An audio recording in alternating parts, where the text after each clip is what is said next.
Ooh, suddenly soundtracks are here to provide you.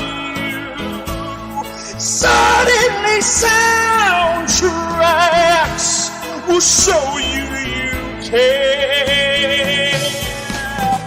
Oh, be more the soundtrack inside you with sweet understanding. Oh, with sweet understanding. With sweet understanding. Soundtracks are your friend.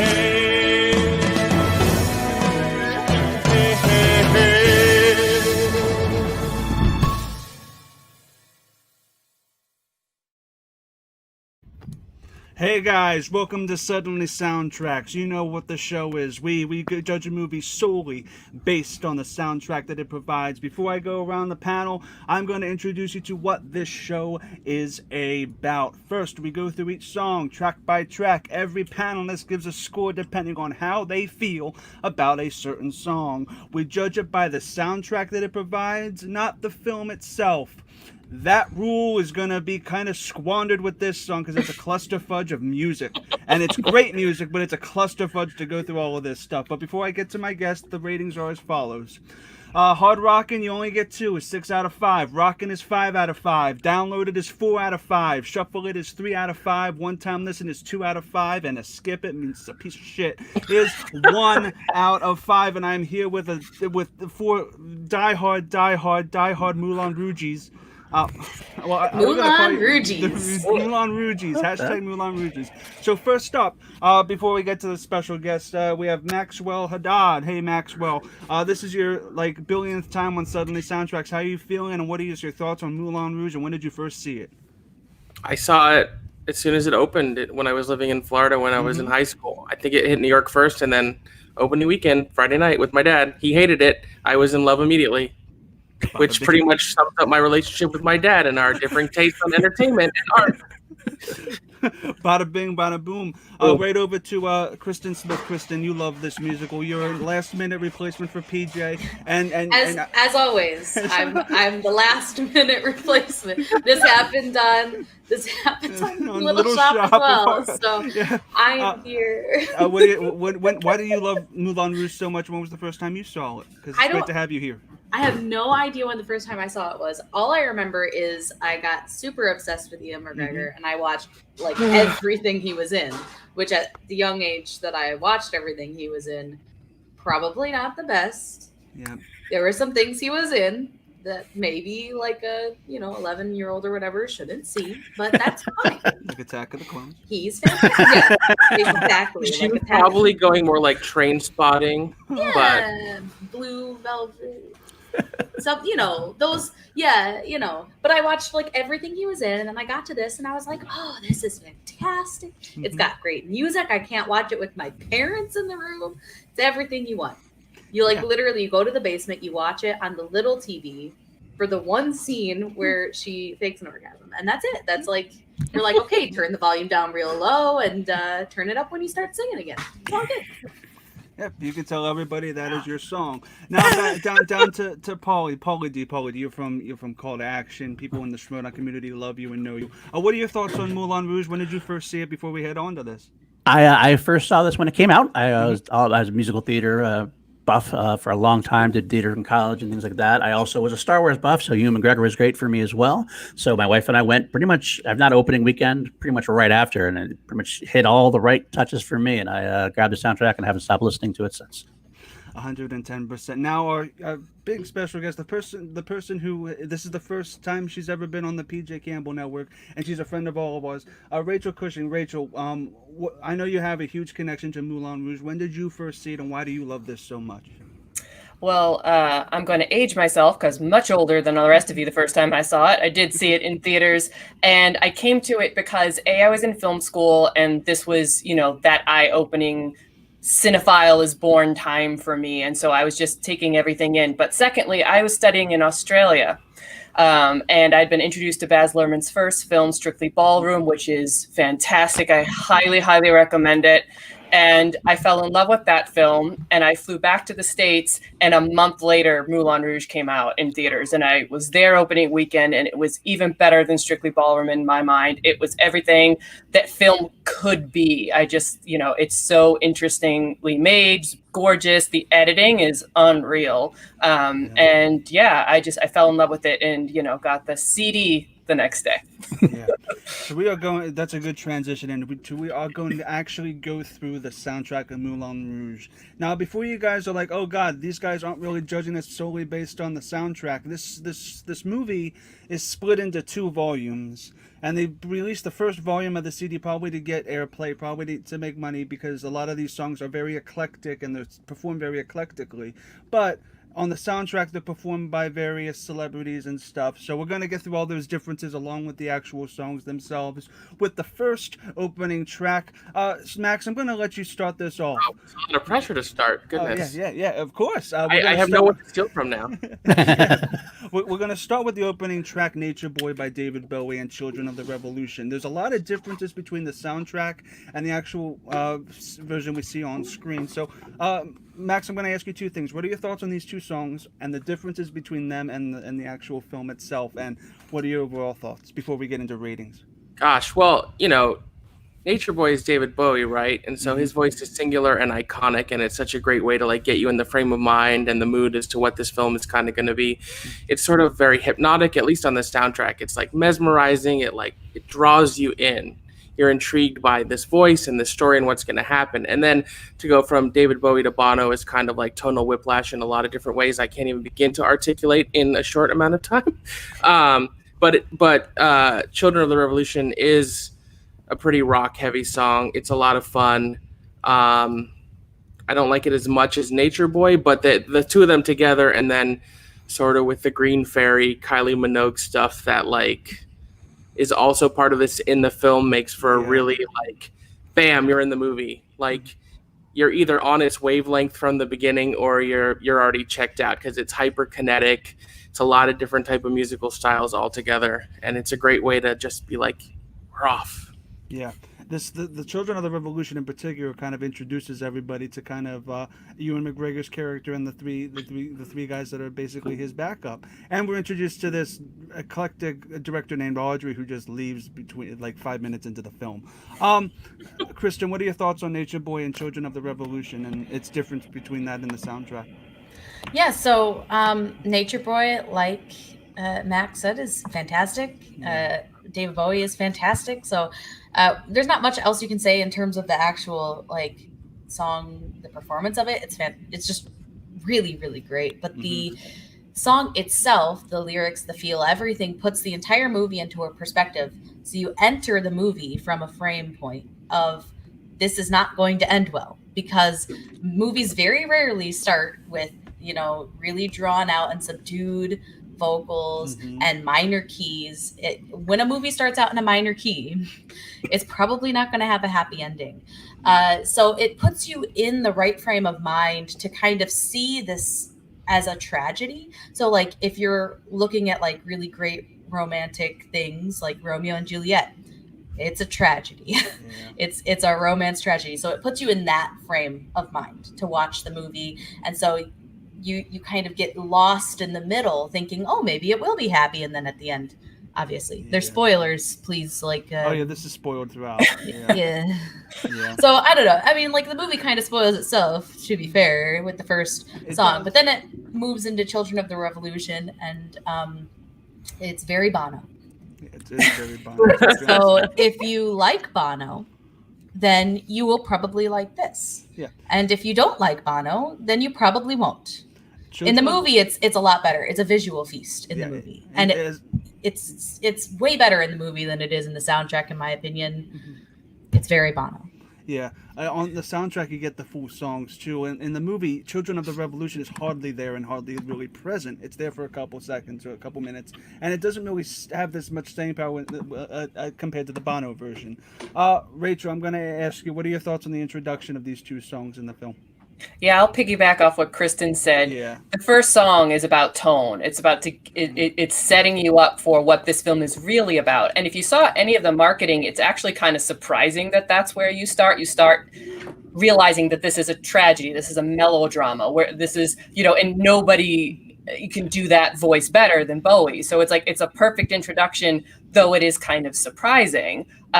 But I love that within that sort of tragic, haunting vibe, you have the lesson. It's spelled out to you right at the beginning. The greatest thing you'll ever learn is just to love and be loved in return. So you realize that while that is an uplifting message and an uplifting lesson, we're going to learn it the hard way. And so you're just in that frame of mind. And then again, that tonal whiplash to the Children of the Revolution works for me because that's the introduction of the Bohemians. That's that group of people, these quirky artist individuals, and they should have their own theme. And their theme's a little more rocking. It's a little more out there. It's a little more Bono, apparently. So, I like that you kind of have Christian's theme and then you have the Bohemians theme coming in. I do agree, though, the film version is better because you get the Sound of Music, The Hills Are Alive, mashed into there. And then you get Kylie Minogue. Okay, like I'm older than you guys, so I know what that means. And she's an icon, and she's the absinthe fairy. And frankly, she should have been in the Bono song on the soundtrack. I'm just saying they missed an opportunity there. Yeah, Kylie Minogue is a queen, and respect needs to be put on her name on a constant basis. And honestly, Bono could probably use some absinthe. So guys, how this is going to work, I'm going to go to Paul you in 1 second. The last person is going to also give me their rating, and then I'm going to go back around and we're going to give you every rating for each song that we're going to do. Okay, so Paul, I'm going to ask you, what are your thoughts on the songs and what do you actually give it? Okay. Well, actually, I'm going to piggyback off everybody here as well. But first off, David Bowie. I mean, you're going to hear this a lot throughout my talk about this soundtrack. But I'm a big '70s rock fan, so this is all his glam rock. This is really right up my alley. And David Bowie's one of my favorite artists of all time. So he opened up exactly like Kristen said. It's that haunting sound that kind of just sets you right in the mood of wow, something screwed up's going to happen. But I love how it transitions later on. You almost forget about it later on until you get to the ending again. But on the soundtrack, there's this great swell. Everything about this song is beautiful to me. It's a perfect opening. The Children of the Revolution, again, I agree too, is much different and much better in the film. And yes, Kylie Minogue, I'm about you. Bono's Bono, but the Bono section I can live without, but it does its job as far as introducing the characters, like Rachel had said. I like it a lot. I give the whole thing a rocking 5 out of 5, if only because of Nature Boy alone. If I had to split them up, the Children of the Revolution would have been lesser, but definitely Nature Boy alone gives it a rocking 5 out of 5 for me. Cool, awesome. Rachel, you can choose between either rating both songs or them as a group. But what do you give a Nature Boy and Children of the Revolution? I actually gave them both the same score. I gave them a 4 out of 5. I download it. Cool, awesome. Kristen? Well, I apparently really don't, which is funny because I actually enjoy a lot of you two, but I apparently really don't like Bono on this. I gave Nature Boy a 5 because I just really love how this sets everything up so nicely, and it's such a good re-listen. But then I gave this specific version of Children of Revolution a 2. Oh, because I just do not care for his take on this song. The film version is so superior that listening to Bono sing it really pisses me off. The T-Rex version is better too. The original T-Rex version. Just to 2 is a one-time listen for Yeah. the audience out there. Yeah, That's ridiculous. If you like Bono, you'll listen to it more than one time. I like Bono, and I still don't want to listen to it more than one time. So, cool. Max, any your thoughts on both? Yeah, I give Nature Boy a 4, and based purely on the soundtrack version, Children of the Revolution a 3. So I'm kind of splitting the difference on that one. Okay. For me, guys, I feel like this has always been a rule for me, is that the opening number always gets a rockin' if it sets the tone and is an accurate depiction of what the movie is going forward, because that's the whole purpose of an opening number, is to give you that momentum going into a story that can give you the mood and give you the presence and kind of objectify what you're going to see. So Nature Boy is going to get a rockin' from me because of that and that alone. It's a great song. I wouldn't say it's one of the strongest opening numbers ever, because I think opening on a minor chord kind of throws you off a little bit. Children of the Revolution, I kind of agree with Kristen. I'm not huge on U2. I'm not huge on Bono itself. And the song itself in the film is kind of forgettable to me regardless. I know it introduces the Bohemians and everything. Just, I feel like it's a little bit on the forgettable side. I won't say one time listen. I would just say shuffle it, because it's solid. It really transitions well if you shuffle it in a playlist. So I'm going to give Children of the Revolution a shuffle it. All right, guys, we're going into the second song. And since I ended this, Corey, I'm actually going to go through this. This is one of the most complicated sets in this entire show that I've ever done on Suddenly Soundtracks, because on the soundtrack, Lady Marmalade and Because We Can are two separate tracks by Fatboy Slim and Christina Aguilera, Pink, and the other woman, Maya and Little Kim. And Little Kim. And Little Kim. Yeah, it's great. They're both ridiculously fun, but neither of those versions are in the film. In the film, Lady... I love Bono. Just putting it out there. I really enjoy certain things from you too. Not this one, though, for me. Not this one.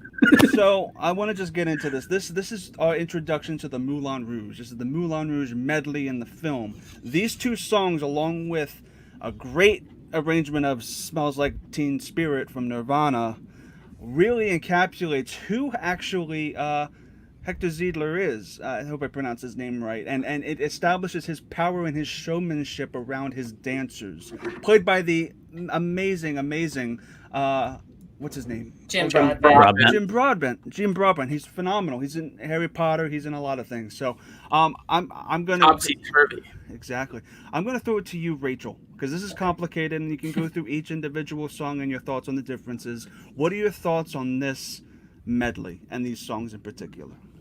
That it's the perfect introduction to the Moulin Rouge, and you have on the one side, and the Smells Like Teen Spirit, it's the patrons, it's the men that come here because they're from this upper class and they're here to sort of like kind of slum it with this underground, beautiful, weird people performers, and so they're represented by Lady Marmalade, and to a lesser extent Because We Can, and you mash them all together and you just have this musical, like, it almost shouldn't work because it's so frenetic, but it just is on that edge, and that's why I love it so much, particularly in the movie.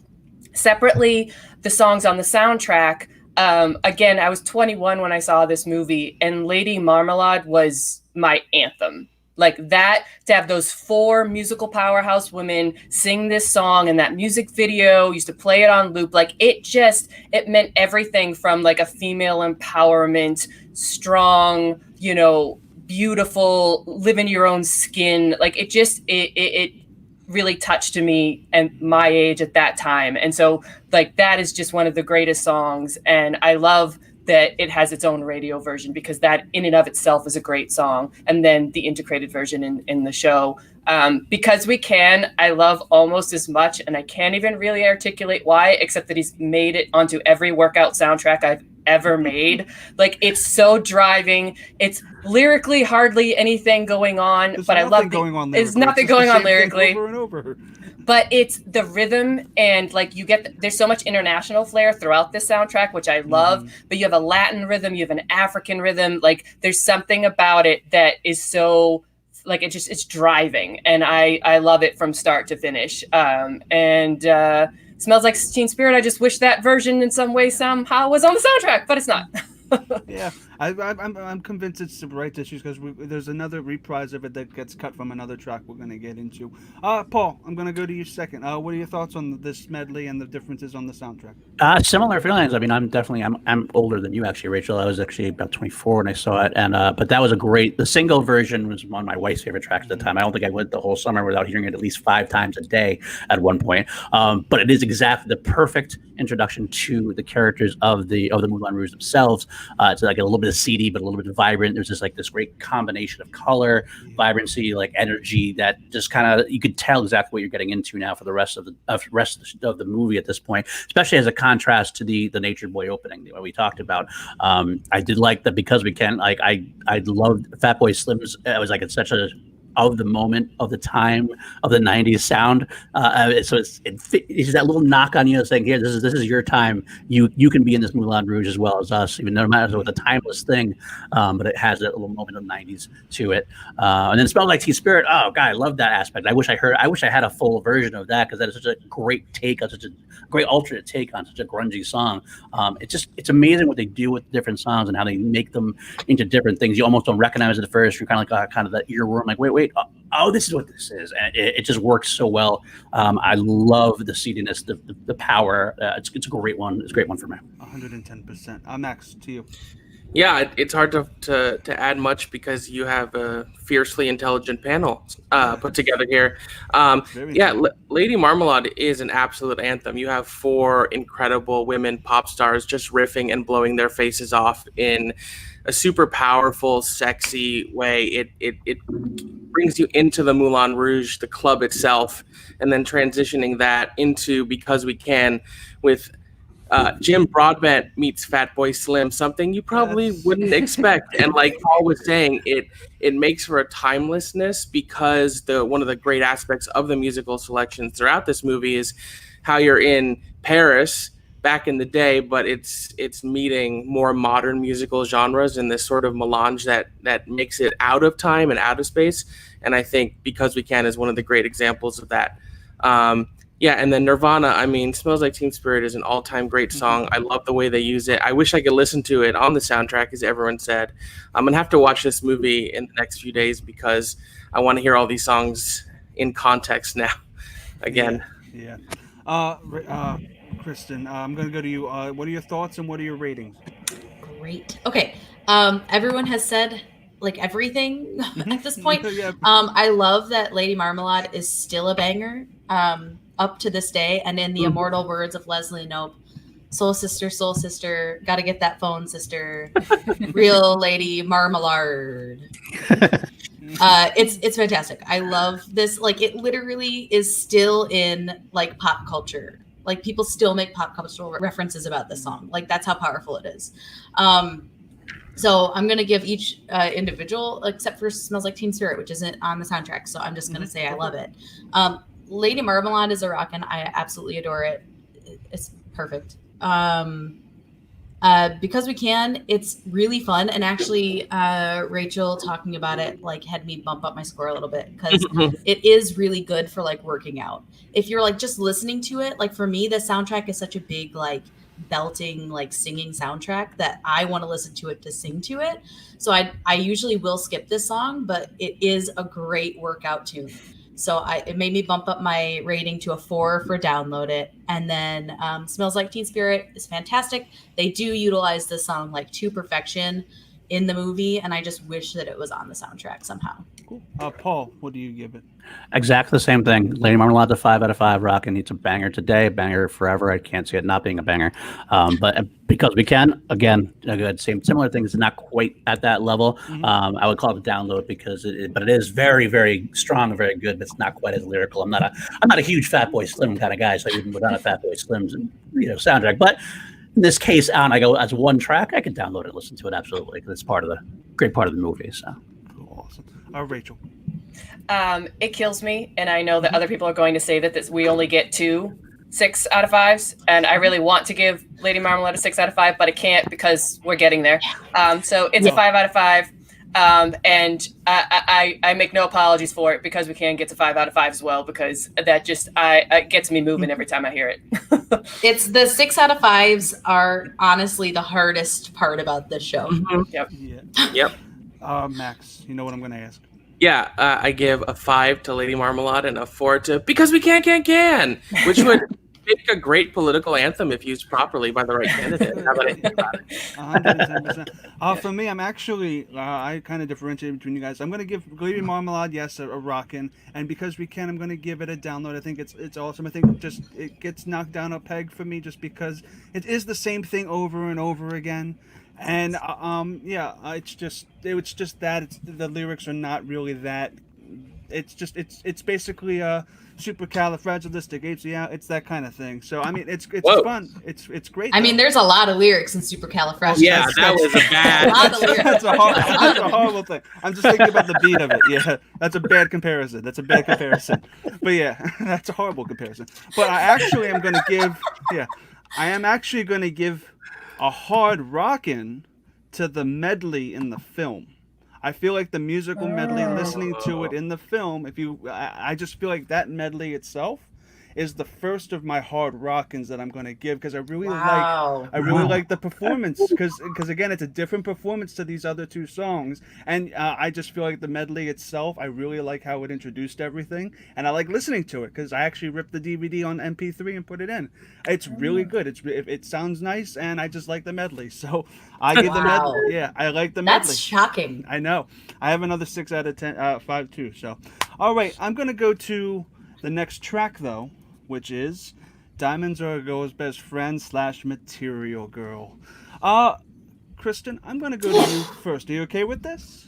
Sure, why not? Okay. What are your thoughts on this? Again, this is one song after another. What are your thoughts on this medley of diamonds? Yeah, so in the soundtrack, this is just called Sparkling Diamonds. It is. Yeah. Which is fine. It's a great song title, Sparkling Diamonds. It really sounds like a song that you would see on a Rihanna soundtrack. Mm-hmm. Rihanna soundtrack, a Rihanna CD, whatever they're called, right? Like, what do kids call them these days?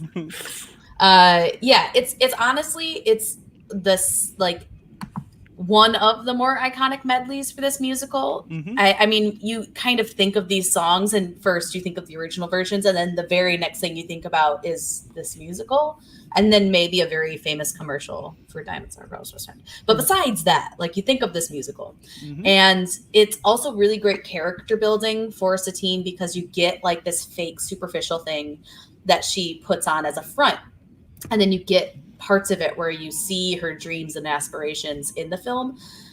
It doesn't necessarily translate great into the music itself, but in the film, like the actual scene of this, you really get to see that this superficial side that she has is not her real side. And so for me, it's such a great character building moment. I wish the music of it carried over that character building as much as the visual, but it's still a really fun medley. I love that they mashed these two songs together. The Broadway version is insane with how many songs they meshed together. Max can talk about that. I was like going to make notes, and I was like, there are a lot of songs. Mm-hmm. There are so many songs. So I did not make notes about it. But yeah, it's just a great medley. I love that they drive this as her character, like, introduction. It's just a lot of fun. And like, what's more iconic than Madonna, honestly, you know? Yeah. Kristen, I'm actually going to do this. What's your rating as well? I'm actually going to do that instead, because there's a lot of people on the panel. There's a lot of songs to get through. I'm just going to let you go, guys. I did a 4. I did a 4. Okay. Yeah. Awesome. Cool. Awesome. Max, since she alluded to it, what are your thoughts on this and the difference between this and the stage play? So it comes as no surprise to anyone that knows me or anyone that's watched the channel before that although I have a wife, I am a queer man. And in 2001, when I first saw this movie, I was going through sexual identity questions, sexual awakening, et cetera, et cetera. So the concept of taking Gentlemen Prefer Blondes and Madonna and mashing it up together was like a ticket right to my heart. I agree with everything Kristen said about how it works for Satine's characters. I think Nicole's vocals are lovely. I love how jazzy and brassy it is. But I'm going to give it a 5 just because it's like you take Marilyn Monroe or Carol Channing, if you want to go back to the Broadway version, and Madonna, and you put them together and it works, and you're talking about sparkly diamonds. It's perfect. Oh, perfect. Paul? I remember when I watched this the first time thinking, wow, Nicole Kidman can actually sing. It was surprising to me. I didn't know it very well. I do echo that this is a great character moment for her. It's visually better than it is audio for me, even though she can sing, but it's definitely without the visuals. She's not like a superstar type singer, so I don't need like just by listening to it, I would rank it a little bit lower, I think. But in the film, it works tremendously well because it does have those moments. She has those great moments where she sees what's coming and she's not all there. She's almost like a little vacant at times. It's a great set piece for what's to come in the rest of the movie. As far as just the audio, though, it's a little bit lacking for me. I need the visuals with it. So if I was going to go with the visuals included, I would say download it. But as the audio only, I'm gonna have to say shuffle it. Yeah, I'm actually a shuffler too for the exact same reasons, Paul. I feel like you just need to see it. And there's a lot of songs on the show we cover, and I feel like this is another prime example of where you kind of should see it to kind of like fully appreciate it. And that's just the aspect of the show. You're judging it by the soundtrack and not what you're seeing. Rachel, what are your thoughts on this and what do you give it? Yeah, I want to echo what Max said. Like, if you're going to introduce essentially your main character, the centerpiece to this movie is Nicole Kidman's Satine. You have to give her an entrance like no other. So what do? You get Madonna and you get Marilyn Monroe, and you lower her on a swing and done. Like, and you sing these songs. Like, it's perfect. But I also agree, it's perfect in the movie. It loses a little something when you just listen to it. And while I do agree that it showed, oh, she can sing, I think there are better vocal performances from her to come. Great. So for me, it's iconic. It's a perfect entrance. When you watch it, you get way more going on with her as a character. This was Nicole Kidman's first Oscar nomination. You can see why. It's all the little things she brings to the song when you're watching it, but you don't get when you hear it. So for me, that knocks it down to a 4 out of 5. Download it for me. It's all good. It's all good. I'm gonna stick with you, Rachel, for this next number. It's Rhythm of the Night, and of course in the film it also goes back into transitioning into Smells Like Teen Spirit, interlaid with it as kind of a mashup. What are your thoughts on Rhythm of the Night itself as a song, and its huge difference omitting Smells Like Teen Spirit from the soundtrack itself? Yeah, in the movie, you're back out in the Moulin Rouge. Satine has fainted, so she's ushered away, and now, but the party has to keep going. And so this is the new song, and the guys come out on the dance floor, and the women, and it's all the frenetic energy.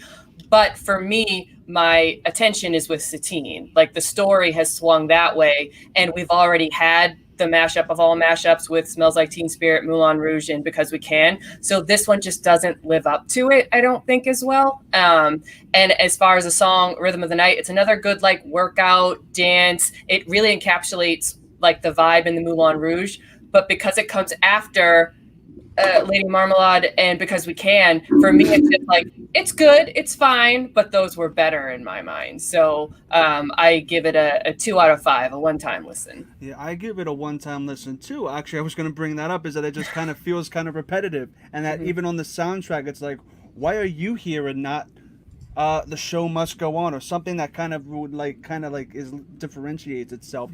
There's not really much for me to go off that you just said.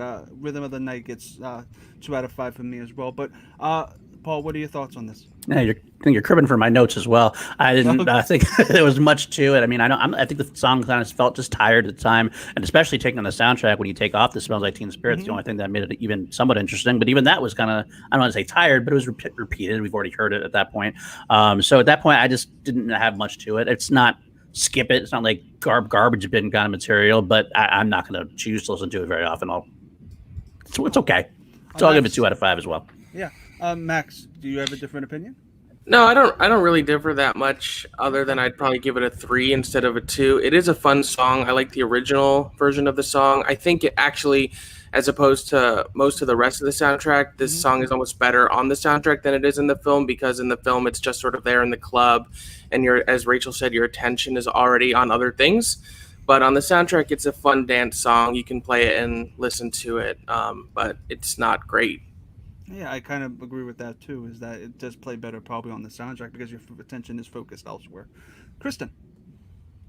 Yeah, I'll just make it short and agree with pretty much what everyone has said at this point. Like, it's a good song, visually really stunning. On the soundtrack, it just doesn't quite hit it for me, and you really do miss that ad of It Smells Like Teen Spirit in there to make it feel more like it is in tune with the rest of the musical. This musical is such a jukebox musical, and to like not have this song like include that on the soundtrack really bums me out. So I'll give it a 2. It's just not my favorite. Okay, I totally get that. Sometimes these get quick, but we're gonna get into what I consider not just probably the main theme of the movie because it's like sung a bunch of times in different places, but it's probably easily one of the top 5 greatest songs ever written. Max, I'm gonna give you the honors of going through probably the greatest piano song ever written. I will say that right here and right now. It is called Your Song. So what are your thoughts on the version on the soundtrack and your thoughts on this song, bud?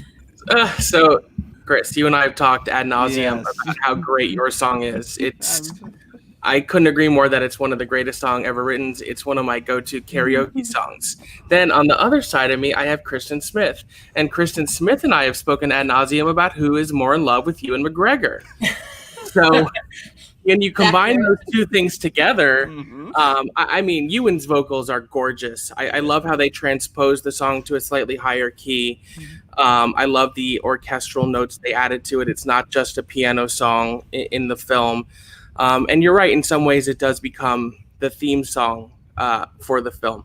I give it a 5. If I had a third 6, I'd give it a 6, but I'm saving my 6s for others. But I listen to it all the time. I swoon when I listen to it. I have like cartoon hearts coming out of my eyes and my ears. It's wonderful, truly. And I want to also say that there's a bunch of different versions of Your Song that are on volume 2 of this set. We're just going by the main Your Song performance in the film.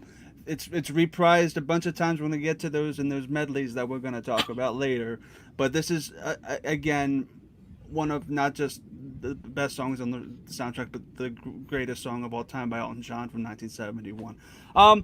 Paul, what are your thoughts on Your Song? Rugged right out of the right, hard rocking for me. I can't say anything more. I love this track. I love I love the song itself. I love Ewan McGregor singing it. I mean, even Elton John said at one point that he thought that Ewan did it better than he did. It's so great. It's not just Ewan singing it; it's his character singing it. It's like such a perfect like summing up of his character. This bright, optimistic, in love, or at least naive, almost naively in love, and just everything about it just fits exactly where it should be, and it translates over the soundtrack probably better than most of the movie does. This one I can put on the soundtrack and it fits just, I feel just the same way as if I was watching the movie. That doesn't happen during a lot of the soundtrack. It's a beautiful song, well done. I don't know how you can give it anything else but a hard rocking for me. The only thing that sucks about the soundtrack version is that they cut the whole orgasm thing during the first verse, which would have been great to listen to. Which would have been great to listen to. Driving down the street and it comes on. Kids in the back and you can. Oh yeah, it's rough. What's that, Daddy? It's a workout tape. Kristen, I'm gonna go to you before Rachel. Kristen, what are your thoughts on Your Song? Okay, yes, yes, this song. Max knows. I know. This song does things. No, so it's so good. I prefer this version over Elton John's. Not that Elton John's is bad. I just love that they added this like grand sweeping orchestra to it, and it gets so powerful in the end. And then they add Alessandro Safini's vocals, his beautiful tenor opera vocals to it that just bring it to such a soaring height. And his really strong opera vocals, like as a foil to Ewan McGregor's really like clear, simple vocal. He's got such a clear vocal. It's gorgeous to listen to because it's so hard to get just such a pure sound as a singing vocal, and he does such a great job, and it brings such an immense weight to this song because his vocal is so pure and the message of this song is so pure to what it means to his character. Like, this is one of the most perfect songs in a musical just ever. It's so good. And like, if I could rate it higher than a 6, I would. It's like it just does everything I want in a song. Honestly, just it's so good. Rachel. Yeah, I mean, you've all spoken to how beautiful it is, how the vocals work, how magical it is, and in this moment, millions of people fall in love with Ewan McGregor. myself included, like it sweeps you, it sweeps you off your feet. A song does that, and that's really special, like Kristen said, because it works when you hear it as much as when you watch it. So it's one that does transition perfectly. There's nothing lost when you listen to it versus when you watch it, even though the visuals are gorgeous and magical as well. But I love that it's used to tell the story, that Christian is sweeping her off her feet. He's getting past her guard. He is winning her over. And we will get to it in the next song, which is the pitch, Spectacular, Spectacular, which is based on Offenbach's Can Can. And Offenbach did a different musical. It's not an opera, but it's what do you call it? An overture. And it's called Orpheus in the Underworld. And Baz Luhrmann has said that Orpheus, he meant Christian to be Orpheus in the story. Orpheus was a famous Greek musician and poet, who, just was a star of ancient Greece. And he won people over with his voice. He drew people to him through his voice. So that's what Christian is doing. And to have Ewan McGregor do it so perfectly with this song, it just, I can't say it any better than it sweeps you off your feet. And that's what you want it to do. That's what it's supposed to do in the moment. And I'm once again killing myself that I can't give it the 6 out of 5, but I've got 2 others that I really need to do that with. So it gets a rockin' from me, but it's just gorgeous. And as we all praise you, and I still think it's one of the most egregious misses by the Academy not to nominate him for Best Actor for this. Yes. Wow, I didn't know. No, just her. He does such a good job. Yeah, Just maybe forget him as Obi-Wan, which is hard for me as a Star Wars fanatic. I also want to say, though, that Stefano actually joined Elton John on a re-record of your song that's available on Songs from the West Coast that they re-recorded. So if you want to listen to that, that's also on Spotify. And I think that is, if you want to hear the definitive Elton version, that's the one to go to because it has its current lower voice instead of the higher voice, and it's lower. It's really good. Anyway, we're going to go actually to the next song, the pitch, Spectacular, Spectacular. I'm going to start with you, Max, for Spectacular, Spectacular. Starting with me again. Wow. Oh, cool. Did I start with you last time? You did. Oh, I did. Okay, then I'm not going to start with you. Okay. Paul, I'm going to start with you then. Spectacular, Spectacular. All What right. are your thoughts on this, bud? This is one of the ones that, going back to, doesn't translate quite as well audio wise because you need the visuals, the fun frivolity of it, the dancing, and like everything else is just adds so much to it. But even without it, it's just a fun track. It's a lot of fun listening to it. You hear the catchiness, the moments where Kristen and Satine have those little soft moments together. You get a lot of little character moments throughout, so it adds so much more to the film. Again, it definitely relies more on the film story-wise, but not enough that I can't just throw it on and go, this is just fun and silly, and I could listen to it forever. I give it a download it because I could listen to it anytime. Yeah, I love Boardman's like, and how the editing just kind of feels like it's a pop-up book. The entire movie feels like a pop, and I just like the spirit of this film. And also, you get the little interlude of Sound of Music that was cut from the soundtrack itself. So at least we get that little bit here. It's a fun track to listen to. I think I'm with you though, is that you kind of need to see it because but what the soundtrack version does is it's literally the film version because this is on disc 2. This was cut from the Volume 1 CD. You actually kind of hear and kind of can picture it. So I give it a pass with that. So for me, I'll give it a solid shuffle. It's great. Rachel, for Spectacular, Spectacular, what are your thoughts? Yeah, I agree. What works about this song so well is the visual because they're pitching something they're making up as they go. Yeah. So it's actually probably the funniest moment in the whole film. Great. Like it's about the humor and the almost the slapstick, throw it together nature where they're scrambling and you hear it. But when you hear it and see it, like I laugh every time I see it. So it's harder. I don't laugh when I just listen to it. But it's fun, it's energetic, it's that in using the Offenbach's Can is that sort of perfect wink to the movie itself. And I just love the idea that you have this, group of bohemian misfits trying to pull the wool over the Duke's eyes in that moment, and everybody comes together, and just a fun, lighthearted, funny number when, you know, it gets a lot darker later. So Yeah, because you need this levity. so I get a 3 out of 5 Oh, shuffle. three out of five shuffle. Okay, yeah, that's totally fine. Kristen, what are your thoughts on pitch? Spectacular. Like it is a really fun song. Even without the visual, it's still a fun song.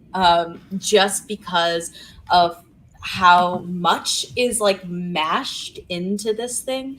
Like everyone kind of has a little piece of it. It's just very interesting how layered it is and how much stuff is going on, even in just the, listening of it. However, you do miss a whole lot without the visuals, because as weird and as crazy as the audio of this is, the visuals are even more. So for me, it's a 3. I love listening to it, but I'm not going to be putting it on like every time I listen to the soundtrack. But it is a fun thing to listen to if you're like in the mood for just some ridiculous Jim Broadbent, because he is so over the top in this, and it is just perfect. Max, go for it. Yeah, I think this song is a joy. I think the lyrics are so silly and clever. I can't hear the word spectacular in any context. Without my mind immediately going to this. And I also can't hear the can anymore without thinking of this. So while I do agree that the visual element of it takes it to the next level, I still really like it, and I'm going to give it a 4. It's just fun. It has a madcap energy, and like I said, the lyrics are so clever and silly. It just makes me smile. Oh yeah, Krista, did you give it a score? I gave it a 3. Oh, you gave it a 3? Okay, yeah. This is fun. It also has a very fun reprise of your song as well, where the Duke sings it. All right, guys, we're gonna go. You mean creepy, right? Very Yeah. creepy. I thought he was David Spade when I first watched it. Fun fact. Next song though is "One Day I'll Fly Away." All right, Kristen, I'm gonna throw it to you. What are your thoughts on "One Day I'll Fly Away"? Yeah, so this is Satine's like character moment here. It's so good and pure, and the way that they use Nicole Kidman's voice, right, is absolutely perfection, because she isn't the strongest singer. She's not the strongest singer in this cast. She's not any comparison to the actress in the Broadway version. But what they've done with this is they've used what she does bring vocally, and they've made this song fit that just perfectly, right? It's breathy and whimsical and longing, and they use exactly what her voice is to further that and bring more character in it, and you can feel every emotion she has through her vocal performance. It's just a really gorgeous song. It's, as Chris says, the I Want song, and it's a really good one at that, dreaming for something more. Man, it's really good. I'm changing my mind on what I put in there. It's just such a beautiful song, honestly. It kind of takes your breath away a little bit when you listen to it. Yeah, it's very beautiful. There's no reason for me to give it anything more than a downloaded. I just feel like it solidifies who she is, and it's a wonderful vocal performance. The scene itself doesn't really stick in my head, but that doesn't really matter, because honestly, we're judging it by the song that it provides, and I feel like the song that it provided, and especially its reprise, which we'll get to later down the line, it's really solid. Rachel, what are your thoughts on One Day I'll Fly? I think it's gorgeous. What I mentioned earlier with Sparkling Diamonds, I didn't think that suited Kidman's voice perfectly. This song does. And also the translation from the scene in Sparkling Diamonds, so much more is happening in scene emotionally that you don't get in the vocal. You get it in this vocal. You don't need to see the scene to hear the longing and the story behind her character. That she lives this life. She doesn't want to live it, but she's hardened herself in order to, so that she can survive. And she wants so much more, but she very rarely lets anybody see that about her. And you feel all of that when she sings this, because it's so simple. It's so, as Kristen said, pinpointed at what Nicole can do. And then that way you can hear the longing in her voice. And so that's what makes the song almost heartbreaking. Again, I know it's about to happen, so like that's why it's heartbreaking, because you really do want her to make it and achieve flying away from this life. And I adore it. So it's a rockin' for me. 100%. Max? Yeah, like Kristen said, this is a great example of a classic I Want song. And I think this is the first emotional crescendo of Satine's character. I also agree that, when you're doing a vocal performance, it's not necessarily about how perfect the vocals are or how on pitch you are or how much depth your voice has. It's about emotional performance and character performance. And this is an amazing example of someone who has a very good, if not amazing voice, using her acting skills to tell a performance through song. I think using the classic Randy Crawford song was really clever. It's beautiful. I give it a 4. 100%. Paul, I didn't go to you. What are your thoughts on One Day I'll Fly? I'm in concurrence with the esteemed panel. I think that in Sparkling Diamonds, her voice can get overwhelmed a little bit by the music because her voice she can sing, but it isn't the strongest. But this is the moment where we get what's been hinted at throughout the movie.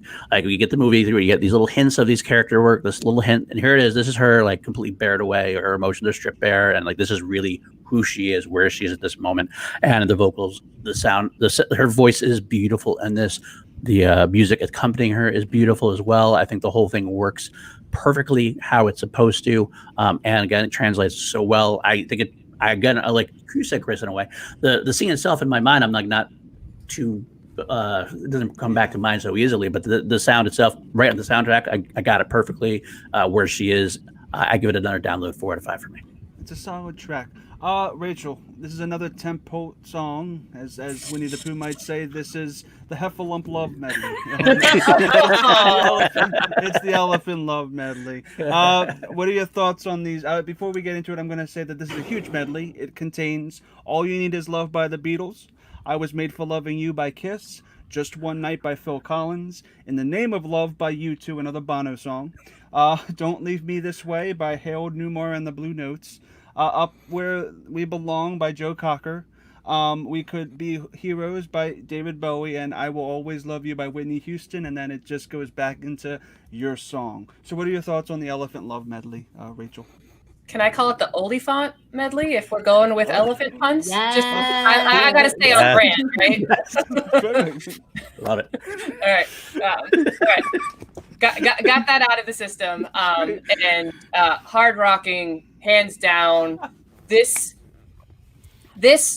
shouldn't work. There's so much effort and meticulous work put into figuring this out, and I cannot imagine the weeks and months it took them to figure out all the songs and which lines and how to line it up, because at the end of the day, what it has to do is it has to tell the story of Christian winning Satine over. And if you listen to any of the commentary and whatnot, they couldn't do it in 1 or 2 songs. They were like, we'll mash up 2 songs, but no 2 songs got us on that arc, got us on that journey. But this combination does. And I don't know how many combinations they went through, but they hit it perfectly. For me, particularly Heroes, the way it's used, and that's the turning point, though nothing will keep us together, we could steal time just for one day. Normally, Satine won't think about things in that way. She's always thinking about surviving, in the future and securing herself and, but she's now willing to let the guard down to be happy in this moment. And this moment that is all about learning to love, because it's the most important thing. The movie's already told us the greatest thing you'll ever learn is just to love and be loved in return. She never believed that until this moment, and she lets her guard down. And I'm just so swept away and in awe of the work that went into it, because it feels so perfect and it feels so simple, but I know how hard it must have been to get to this point. And that arc for the 2 of them, you believe it. You believe her turn in the middle of the song, and you believe that those 2 characters fall for each other in that moment. And that's the crux of it. You need to believe that. And to do that in song this way is so unbelievably impressive in my mind. Yeah, I completely concur. Like, you need to know your classic rock too, because knowing that whole library in your head about what song can really describe what this person is thinking and making an arc. Literally making an arc out of other lyrics other people wrote instead of trying to figure out your own arc is also very impressive. Elephant Love Medley gets a 5 out of 5 because I have a 6 out of 5 waiting in the wings, but this is phenomenal. It's True Colors. It's up there with probably some of the best love songs ever made, if you would consider this, because it's a medley, but it's phenomenal. You hit it on the out of the park. Kristen, what are your thoughts on the Love Medley? Yeah, Rachel really just said like every single one of my thoughts about this. It is so impressive what they did, bringing all of this stuff together and making it so cohesive and just perfectly encapsulating what these characters are feeling. The first minute of this song, if they hadn't resolved them kind of jumping between all these songs the way they did, it could have been a completely different thing here, because you have them kind of jumping between these different songs, and then it builds and just makes it so perfect. Like a minute in, like Love Lifts Us Up Where We Belong is such how they built just then in that song is so good, and like I could listen to it a million times musically. It's just like I cannot. It is so interesting, the crescendo of it, the way that it comes out of this really like kind of almost kitschy place and then builds into this full orchestra, and like it's just so impressively done. I wish I could give it a 6, but I'm saving my other 6 for something else. So I'm giving it a 5, but it really is entirely impressive. And this is one of the songs that I like, once it hits that like minute 30 mark, I like, man, this is a belt song for me. Like it is like you sing at the top of your lungs. Like it is so perfect and like so full of meaning, and it's just so much fun. Totally. Max. Elephant Love Medley is, simply put, one of my favorite things in existence. It is something I've listened to as much, if not more than anything else. The memories I have of belting this song with my friends in my car in high school are numerous and precious. I can't really add much to what Rachel and Kristen said about how impressive and expert the combination and mashup of the songs, the way it works on a storytelling level by using other lyrics. The vocal performances are whimsical and romantic, and it gives you a whole wealth of emotions over just a couple minutes. It's a hard rockin' 6 for me. Wow, another 6 taken down. Paul. I wish we had at least 4 hard rockins, because I would also give this a hard rockin. I can't quite. I will give it a 5 out of 5 though for everything that's been said. It's kind of funny for me. Like I have a best friend who I grew up with, and like in the 90s, we actually had whole conversations where we didn't want people to know what we were talking about. We'd use like song lyrics. So this was like a precursor. So when this like came out, like I was like, this is exactly what I need. I love how you tell the story with these lyrics. And my wife and I actually just did this. Every time this comes on, we don't even need to listen to the rest of the soundtrack. We'll put this on, we'll blast this, and we'll sing at the top of our lungs and make ourselves look like fools. It's so fun. It's so great. It's so perfectly goes through. I actually think it inspired the Broadway version a little bit, because the Broadway version, we talked about at one point, has so many other mashups. I almost feel like they looked at this and went, let's just do this all over the soundtrack. But I can listen to this anytime, anywhere, in the movie, out of the movie, on the phone, off the whatever, off the boat, anywhere you want to put it on, I'm going to sing it. Paul, I'm actually going to go back to you for this one. This is another one that was cut from Volume 1 that was on Volume 2. It's Jim Broadbent solo. It's Like a Virgin. What are your thoughts on this one? This is probably the most one that for me I needed the visuals for, to be honest with you. Audio-wise, it's not something I'm going to put on to listen to. Visually, I love it. Visually, it's awesome. Jim Broadbent is hilarious, and watching him in the film is great. The Duke has maybe the creepiest voice in the history of film, especially singing-wise. It's so uncomfortable to listen to. I don't get uncomfortable very often, but I actually like get creeped out and like start clenching my fists like a little bit. I hear I start scratching my legs and stuff when this starts coming on. It's perfect for what it's supposed to be. I mean, it's supposed to be an uncomfortable song. I have to give it a shuffle. I'd actually put it less. I'd probably skip it more often than not on just the soundtrack. But because it does do what it's supposed to do, I'll give it a 3 out of 5. I do love it in the movie itself because the visuals help it make it a little more palatable, I think. You can kind of like let it go in a way, if that makes sense. Yeah, this one's a rough one to get through. Rachel, do you share their sentiments or do you have a different opinion? This is a full-on skip it for me. Okay, well, okay, it's dead. Yeah, it's a difficult song. I can't really get over the hump of like the lecherous old man saying she wants to be a virgin for you. Right from that point on, I'm like kind of out. And then it takes the weird turn into being a comedy. So it's just I find it too uncomfortable and awkward, and then it makes the turn, and I'm like, I'm just confused.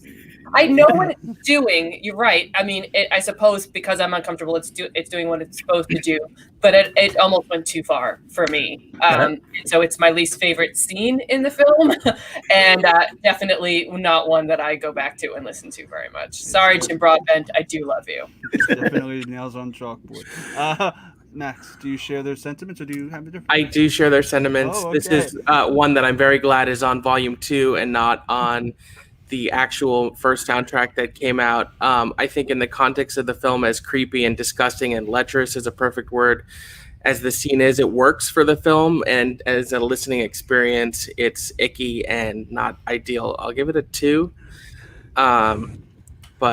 And I love Jim Broadbent, and he's great in the scene. It's just some things are better off just not being heard. Yeah. Yeah. Kristen, do you give this a 6 out of 5? Is your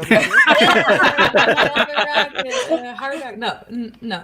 So I will say that this is a really funny version of this song. You get really funny background vocals, and it's very atypical, this song, because you have the, Jim Broadbent's lead, and then you have the male backing vocals, and normally you get female backing vocals for this type of song. And then also it ends in this very atypical duet between Richard Roxburgh and Jim Broadbent. And I will give them credit. They went there, and they really went there. Like, they did not hold back. Like, the entirety of this song was probably the biggest risk of the entire soundtrack, and it is wonderfully performed, wonderfully comedic, but as a song on a soundtrack, I don't want to listen to it in my car. Like, I don't want to be rolling through the Starbucks drive-thru and then hear Jim Broadbent. You know what I'm saying? Yep. I'll switch it to NPR so they think I'm cultured, and then I'll turn it back on once I'm through. No, it's funny, and if you're in the mood to listen to something just completely bonkers, this is probably the right song on the soundtrack for it. But I'll give it a 2, a one-time listen. You need the visual for this to actually be a complete experience. Yeah, I kind of want to be less generous. I'm going to give it a skip it so that, look, I have that rating there for a reason, because it is shit. It is a pile of shit on a listening experience. It's not really that great. And judging it by the show itself and listening to it, it completely negates everything that it's about. Yes, it's great visually, but it's horrible to listen to. Yin and yang. Bada bing, bada boom, it gets a skip it from me. But we're going to go right into Come What May, the song that when I was going through the soundtrack, I completely forgot this song existed. But then I realized that this song really is good. The scene is amazing. It's just that how it was ordered in the track list threw me off. But Come What May is obviously from Les Mis. It's a passionate duet. It isn't from Les Mis. It isn't from Les Mis? It's an original song. Not for this movie. It was originally written for Romeo plus Juliet. Oh, I thought it was from Les Mis. Okay. But they used it in this movie first. Okay, look, that's how. Which is why it wasn't eligible for the Oscar. Correct. Oh, okay, that's interesting. Okay, yeah, but it's a wonder. It does have that Les Mis feel. Then I figured that since this was a jukebox, it's probably from Les Mis. But yeah, Come What May is a phenomenal duet. It really kind of encapsulates what their relationship is, and the passion that they both have and the chemistry that they both have really gets accentuated through this song. listening to it, it's phenomenal. It's a beautiful, beautiful piece. I'm going to throw it to you, Kristen. What are your thoughts on Come What May? Yeah, this song is gorgeous. It's like such a wonderful duet. I used to like rewind the movie over and over again to watch this scene over and over and over. It's such a powerful scene. The emotional connection between Nicole Kidman and Ian McGregor is so apparent, even in just the vocal. Like that's how you know it's a really good duet, is when you can hear the connection between the two people. It's not just two tracks laid on top of each other. It's two people singing to each other. And there are very few musical soundtracks that actually get that depth of emotion between the two singers. The Little Shop also did it, which is great that the two ones I did back to back are ones that had this wonderful emotional connection. Yeah, exactly. It is so hard to do that in a recording studio, to layer two vocals on top of each other and continue to have that emotional connection between the two characters. So for that, like, masterfully done, and just the fact that this does really just tie everything together. It brings the hope that this musical has to the front, and it also is the so this is a musical within musical, similar to like Jazz Singer or Singing in the Rain, and that's really what this song is. It's like the scope of the musical they're creating within the musical that we're watching. So it's really fun to see all of that come together just in one song. And I actually prefer the soundtrack version to the movie version because you don't get the interruptions. You get just the powerful performance of the song. And obviously the movie version is completely necessary, but sometimes you just want to listen to this. So yeah, it's a 6. It's my other 6. It's so good. Oh yeah, I give this a 5, guys. It's phenomenal. Also, that's exactly it. Like, that's the whole reason to judge a song by the soundtrack. There's no interruptions or sound effects. Prime example right there. Max. Right off the bat, I will say this is my other 6 out of 5. This is one of my favorite love duets of all time. At my wedding, the pianist played this song as I walked down the aisle. So for that reason alone, I have an incredible connection to it. I can't add much to what Kristen said. She hit the nail on the head. The way their voices meld emotionally, texturally, vocally is incredible. The lyrics are just gorgeous, and the song is beautiful. It just takes my breath away. I get emotional just thinking about it. It makes me feel so bad. Right, like I'm literally thinking about it, and just like the tears like, are in the bottom of my eyes. Like, why? Don't do this to me. Rachel, Come What May. Yeah, this is the song that was written for a movie. Now, it was written for Romeo and Juliet, but as Kristen mentioned at the beginning of the show, like, they're both tragedies. This song is necessary for the lovers. It's the forgiveness song. Mm-hmm. You know, she was supposed to go to the Duke the night before. She doesn't. She was actually too sick, but he doesn't know that. He's feeling the first sort of stabs of jealousy here. And he gets over that through this song. And she, comes back to him through this song. And it's just such a beautiful articulation of a star-crossed lover's story. And so you see why it was written for Romeo and Juliet, but you also see why it fits so perfectly here. Again, what you guys said, that their voices complement each other so well. And while I love this version, it's the reprise at the end that gets me every time. It just right there. It's beautiful. It's just straight up a beautiful song. But because of that darn only 2 rockins, it's gonna have to go with just a regular rocking 5 out of 5 for me. Yeah, it has to be that way. Paul, what are your thoughts? Very much the same exact. I could just whatever Rachel said, ditto pretty much. I again give it a rocking only because I have the other hard rocking, and it is the reprise. Every time I've thought about the reprise while everybody's been talking, and I keep having to like get the goosebumps off and everything else. The moment at the end where he comes back after we'll try to talk about the finale a little bit later on, but this version is just as good in a way. And I again agree with Kristen in that it's great for the soundtrack because without the interruptions, I can listen to this and it makes me tear up. It's a beautiful version of their voices just mesh so well together, and it's a great character moment, specifically even more for Christian. And you see, because he's kind of becoming a little less naive to the world. He's kind of temporarily like the fears and doubts are starting to come in, but he's still got that basis of truth, love, justice, and everything. And I could go on and on. I love this song so much, but I have to give it a rocking only because I only have two. I'm going to do you a solid, though, Paul. I'm going to give you a fresh song for you to have your fresh thoughts, so you can have some fresh opinions on. Well, actually, how many red lights have you run in your life? Because we're going to go into Tango de Roxanne. All right? So what are your thoughts on the tango version of a Police classic?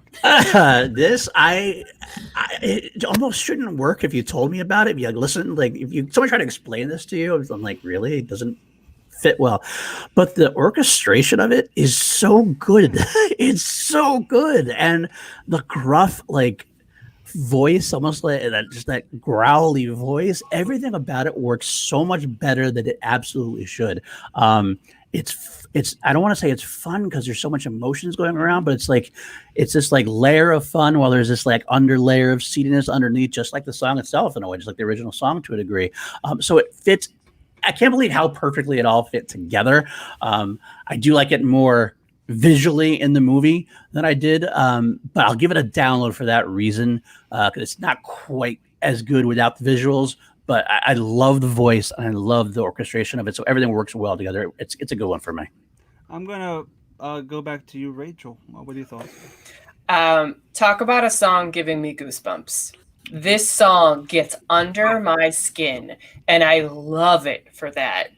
The story is a tragedy. It's a melodrama, and this song gets us there. It's juxtaposed with Satine and the Duke and all of the dancers and bohemians, and it's an acknowledgement of a line that Ziegler says to Satine later: "We are creatures of the underworld, and we can't afford to love." This song is about that, and this song breathes and lives that, and it's so guttural and so haunting. And Jacek Koman, who plays the narcoleptic Argentinian, sells it, and I don't need to see it. All I have to do is hear the song, and I hear all of that, and it sticks with me in a way that almost no other song on this soundtrack does. So actually, for that reason, it gets my other heart rocking. Oh, wow. I think this song is really something special. That's right.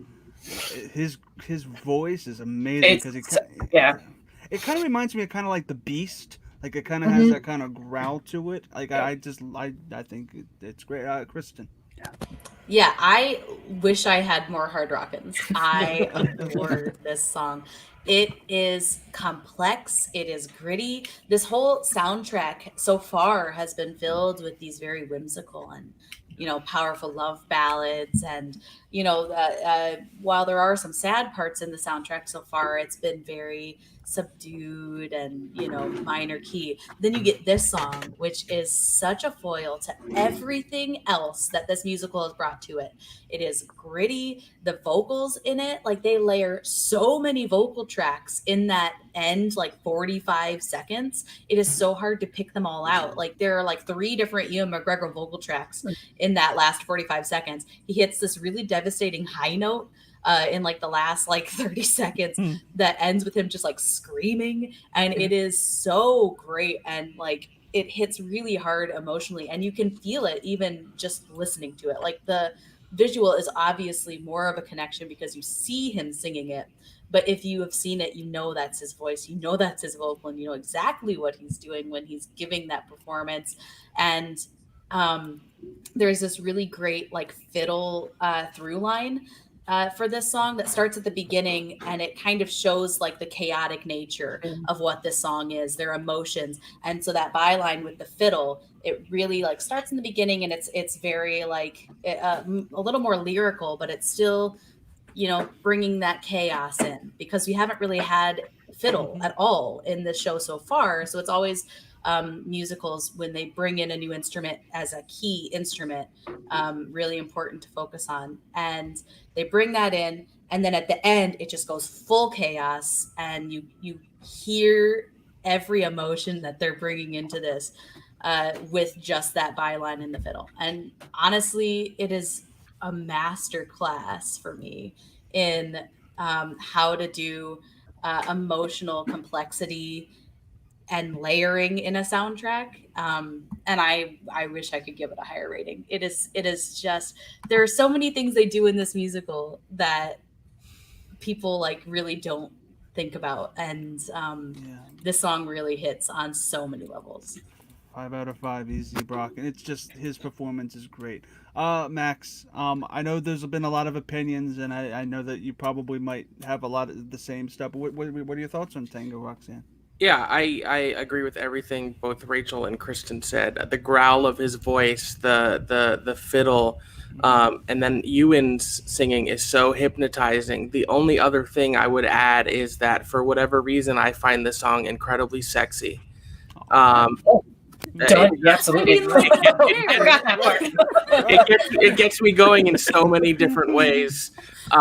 So to like balance that with the emotions going on, it is very complex. But yeah, this song is so sexy. I give it a 5. Yeah, the performance, the song itself, the orchestration. I like how also Kristen said whenever a new instrument is introduced, it means something. Music also has a play with a prop. It's as much as it's a prop. You can electric guitars mean that somebody with a leather jacket's coming in to kind of ruin your day or whatever. It's all that kind of stuff. Yeah, music means music. So we're gonna go right into, okay, neither of these songs are on the first version of the soundtrack, and only one of them is on the second. But one of them is very important. It's a reprise. It's One Day I'll Fly, the reprise, where she's essentially, her and Zeidler are basically confirming that she's gonna die. She's pretty much gonna die, and then Zeidler. It's probably Broadbent's strongest solo. The show must go on. Now it's very poetic. This is it's about her dying and then the show needing to go on.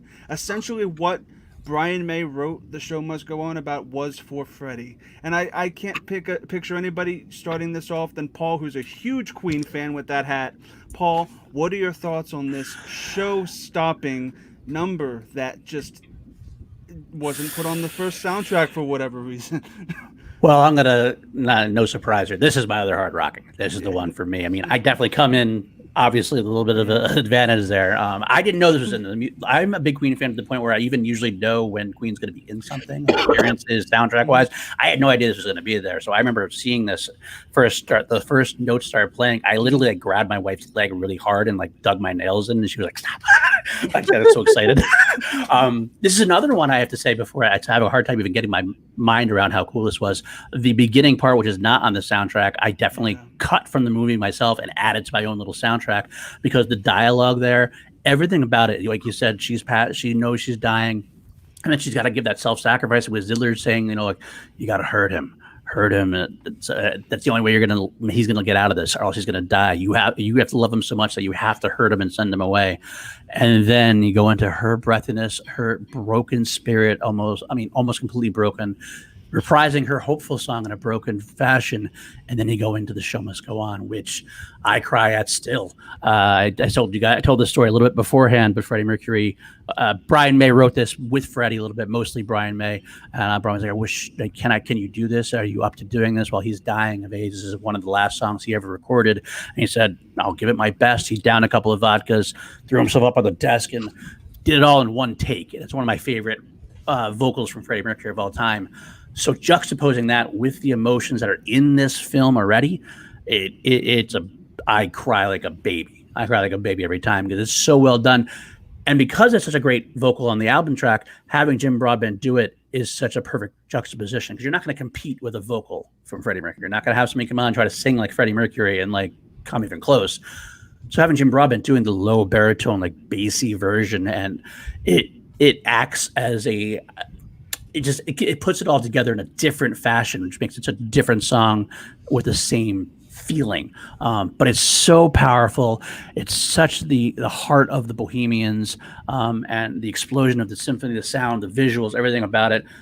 I got goosebumps again. Yeah, it's a Bohemian Rhapsody. It is a Bohemian Rhapsody. I'll give you that pun. Yeah, it was. Beautiful. It was sitting right there for the taking. Broadbent also, he sung it really well. He sung it with the vibrato. He sung it. He wasn't trying to be Freddie, and he made it his own.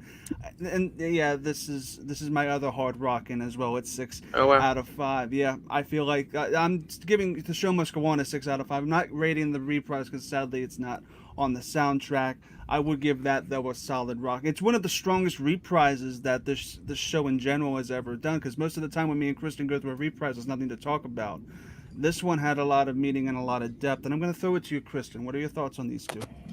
Yeah, I also really enjoy this reprise. It has so much meaning, and even if they had included it on the soundtrack, which I actually think they should have, you can tell the difference between the two, because a lot of the time when you get the reprise, it's just kind of, look at Newsies. Here's a smaller version of the song you've already heard, and there's not much difference, but the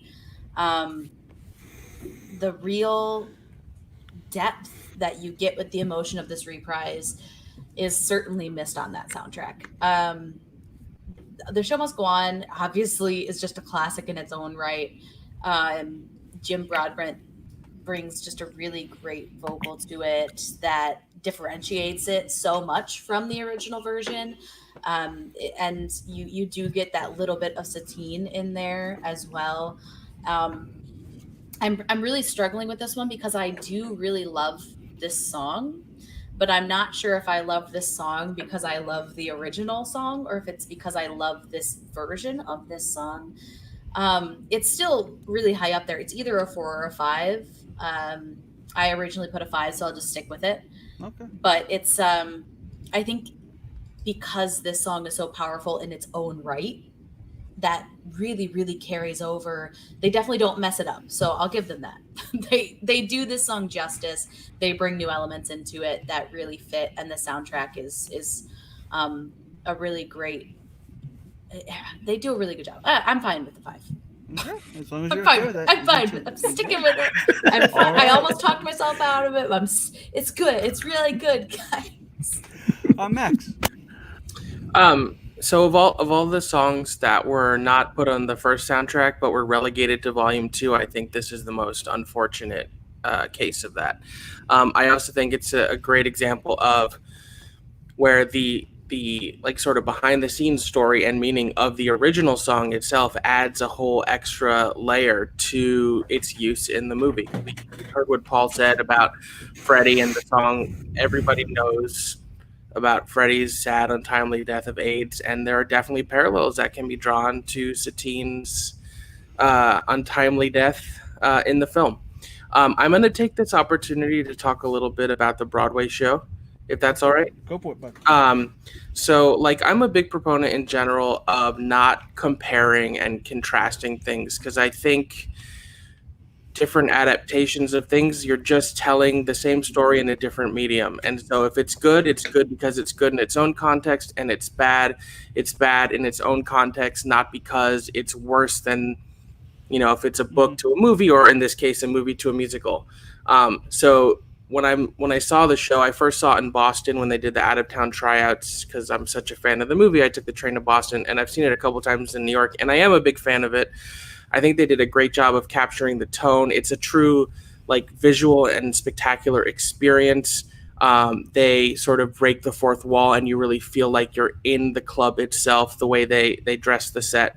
The reason I brought it up in this song is because this is the only song that I'm sad didn't make the transition over to the musical. Wow. I pretty much enjoy everything else the show does, things they cut, the changes to Elephant Love Medley. Look, the original Elephant Love Medley still exists, and I like that they're having fun with it and trying new things and making it sillier and more dance heavy for Broadway stage. It's a different medium. There are different rules. You can go broader, although Moulin Rouge, the film, is not for lack of being broad. But I love, and this is the PJ Campbell Network, so I'll say, I took PJ to see this when he was in New York last summer for the Schmodown Live event, and this was not too far after he went through some personal stuff. That is not my story to tell. If you know, you know. But it's me and my wife Liz and PJ is sobbing.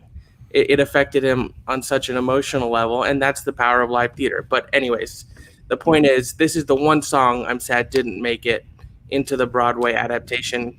I don't know if it was a rights issue. I can't imagine, because they got the rights to like 150 other songs. The amount of songs in the Broadway version is crazy. Like including a Queen song in the Elephant Love medley. Yeah, they actually did a Queen song Yeah, too. it's not like they didn't get rights to Queen right. music. And they have Lady Gaga and Sia and Britney and everything. It's so much. But I'm not quite. I would be curious to know why this song didn't make the jump over, because I think it is such an emotional crescendo, an emotional crux of the film, and Satine coming to the realization of what she has to do and what she's facing.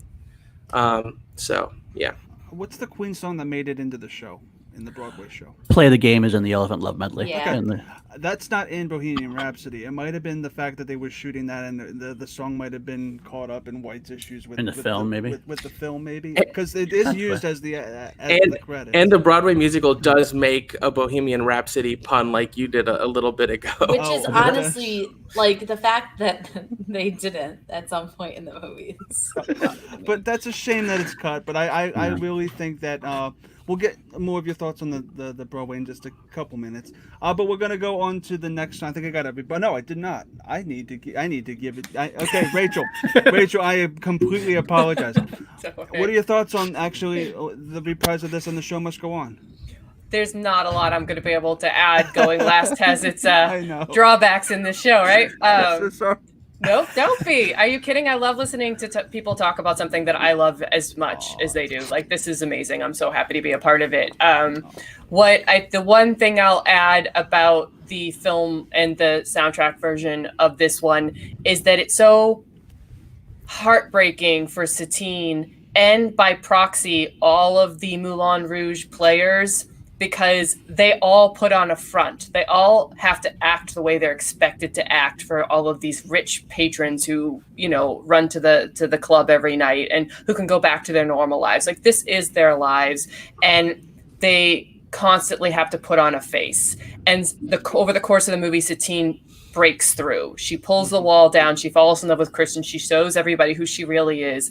And now she's got to put the face back on and go out and do the show. Like, it's just heartbreaking, because they're all trapped in this life, in this world, and they don't necessarily want to be. Yeah. And to have a glimmer of a chance of escape be squashed because A, you're dying, and B, the guy who's infatuated with you has threatened to kill the guy that you love. Like, it's tragic. This is where the tragedy is, and this song brings it all to the fore. Not just with Jim Broadbent and Nicole Kidman, but the whole cast sings, and they are all talking about that they have to put on this show, they have to put on these faces, they have to do this job day in and day out because it's the only way they can survive. And that's heartbreaking. And I love that everything, the queen of it all, everything about it just brings that to the front in such an emotional way. And then it just launches you right into the big finale. So 5 out of 5. I did a quick bit of research because I was so curious. And what you said, Chris, is right. Because of the Bohemian Rhapsody film, the band's estate did not approve use of The Show Must Go On in the stage because they didn't want there to be a conflict. And similarly, they couldn't get the rights to Smells Like Teen Spirit because Courtney Love is trying to make a Nirvana musical. Right. Oh, okay. So I figured it was that because usually songs are tied to different kind of properties. Yeah. And that's the. I hope that once Bohemian Rhapsody, I think it's done. If they do another revival of Moulin Rouge, they'll add it in. I mean, that's assuming we ever have Broadway again. Let's assume, yes. Of course. We got deep there for a second, guys. Sorry, guys.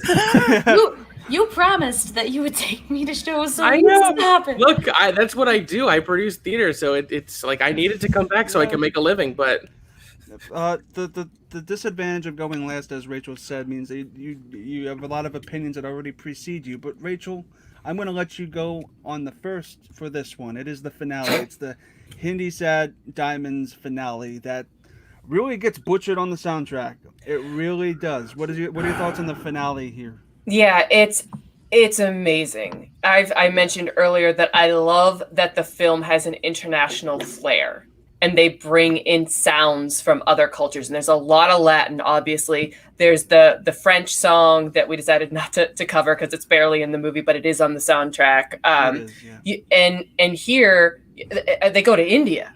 And it's because during Spectacular, they were just like, I don't know, India. And then then they have to run with it. But it's perfect because Bollywood is perfect for this movie. And it just, the spectacle of it. And I love hearkening back to Diamonds and giving that Indian twist on it.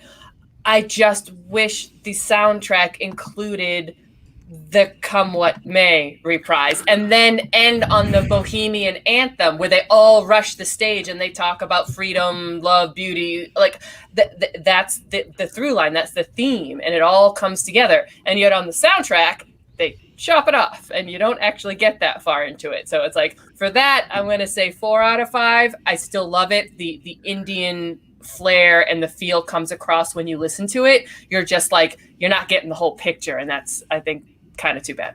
And it's not even on the volume 2. Nope. It really, like, again, it breaks my heart. That Come What May rendition between the two of them when he comes up, I'm sorry, I'm like gonna cry right now. Like, it's just that good. The film version, again, it would have gotten downloaded for me, but again, it's butchered. I mean, you said exactly yourself. This is a great finale piece. It tells a story. Yeah. My guess is that they probably may have, that finale could have been like maybe a reshoot or something, or they maybe have tacked it on last minute, and maybe it was supposed to end differently, and that maybe they just never had the studio recording of it. They may have just recorded it live on set. I have no idea. That's just my thoughts on it, because it's a really weird cut that they made. Max, what are your thoughts on the finale here? I really don't have much to add. I'm the same way. I give it a wrong. 4. I think it's a shame that the ending part, the real emotion of it is cut, but it is a great track. I love the Bollywood Indian influence. I like that it has a little undercurrent of EDM to it with some pretty nice beats. And I like how it sort of takes not all, but a lot of different elements and songs we've heard from prior in the piece and sort of brings them together.